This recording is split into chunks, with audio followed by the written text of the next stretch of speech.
Rishi Sunak has been told he can use Brexit to unleash hundreds of billions into the UK economy.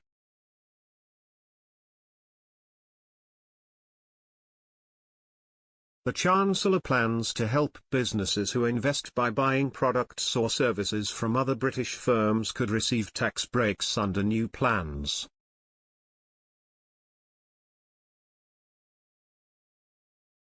However, post-Brexit Mr. Sunak has been told to release hundreds of billions into the economy by axing regulations.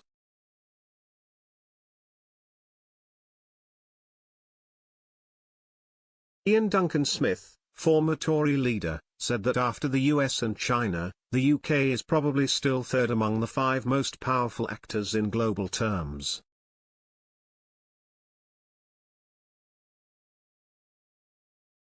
He said, that, in essence, means not much has changed in the past 300 years. The UK has always been a medium-sized country near the top in terms of global reach and influence.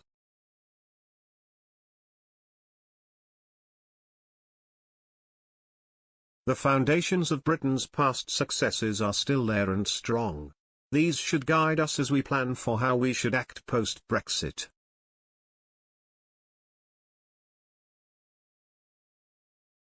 The decision to join the EEC was born out of pessimism. Our leaders believed that the only way to save ourselves was to become part of Europe.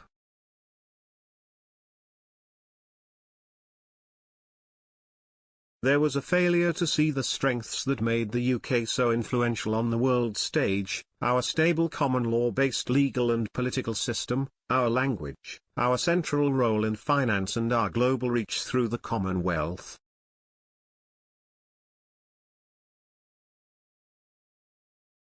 Mr. Duncan Smith also wrote in The Telegraph the 2016 Brexit referendum was a revolt against this pessimism.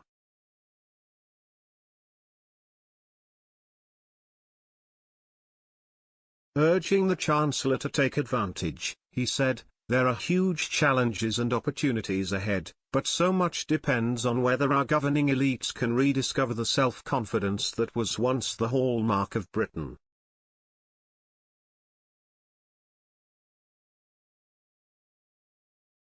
Having left, for example, we should by now have directed our energies into reducing the burden of regulation imported from Brussels in areas like financial services.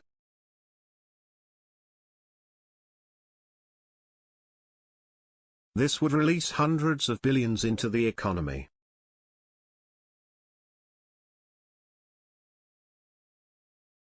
It comes as Mr. Sunak looks to incentivize firms to invest in British businesses by providing tax breaks.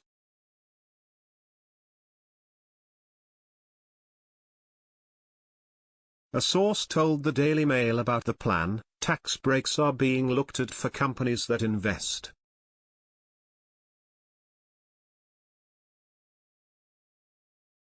But also, one thing being considered is tax breaks for firms that buy British.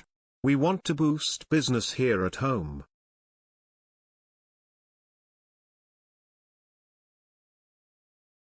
It is not for certain, but it is being talked about.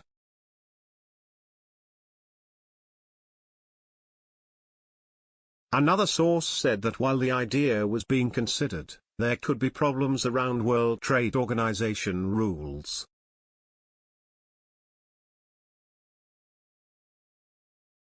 Meanwhile, the Chancellor is also set to meet with oil and gas producers amid outrage in the sector over his windfall tax.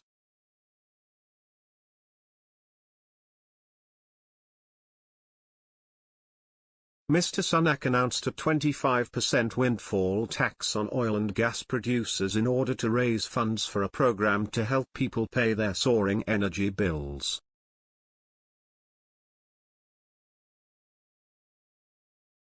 Bloomberg reported the discussion is scheduled to take place on Thursday in Aberdeen.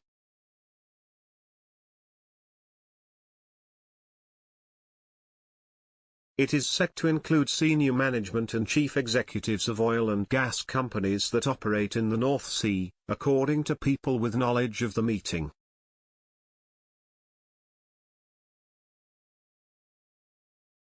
Earlier in June, George Freeman, Science Minister, said at the Digital Catapults Cyber-Physical Future Forum for London Tech Week, "I should say that I was a very loud Remainer, but I respect the mandates of the British people."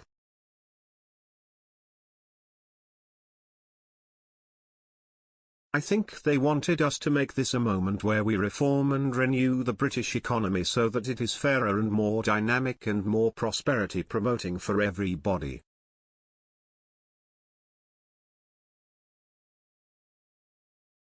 Mr. Freeman added there are two big things that Britain can do now that it couldn't do before Brexit.